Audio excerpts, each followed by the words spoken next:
I came to our house and called my cousin out. He took a double-barrel shotgun and jammed it in his mouth, teeth, everything out of his mouth, and pulled the trigger simultaneously.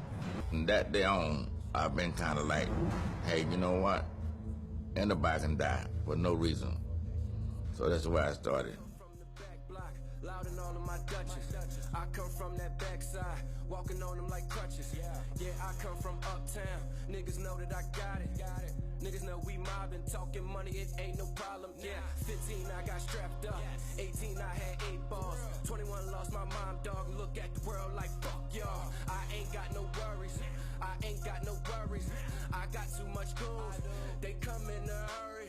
Chasing chicken, that's curry. No powder all on my shit. Yeah, straight drop, that big drop, and he profit all of that shit. Yeah, money talks in that boardwalk. Skip go, niggas straight to the boardwalk. And then Park Place, and them niggas talking, they talk. I'm telling you, he was as low-key as they come. And shy and retiring. If you can visualize Meyer to be a shy and he was shy and retiring. But when it came to doing business, Lansky could be just as ruthless as his murderous cronies. In 1931, Meyer helped his pal Lucky Luciano take over the New York mob.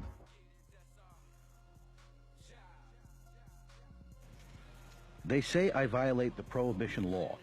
Who doesn't? All I ever did was sell beer and whiskey to our best people. All I ever did was to supply a demand that was pretty popular. They talk about me not being on the legitimate. Nobody's on the legit. Al Capone. Miami was a laid-back, small city, and then the Colombian cocaine traffickers showed up.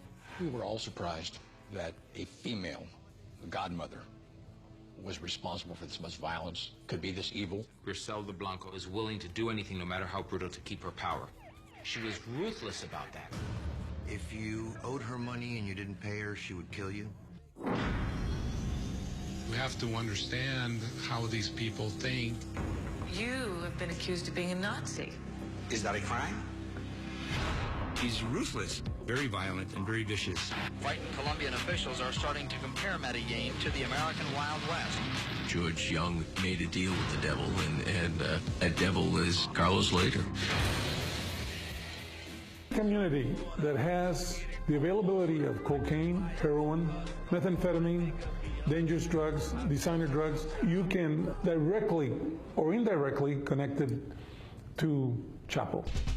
Joaquin Guzman Loera, better known as El Chapo or Shorty, is officially the world's most powerful drug trafficker. Short man, big title. The Mexican drug cartels control these distribution cells throughout the United States. Boxes of the narcotic have been stacked 8 feet high alongside bags filled with over $10 million in cash. He was the king of political law enforcement corruption in Mexico. Carrillo was famous for the idea that if a load's lost, you kill everyone connected with it. That way you get the traitor. Pablo had ambitions to be more than just the wealthiest man in Colombia and its most successful criminal. He wanted to be beloved by the people of Colombia, and he wanted to have a legitimate political power.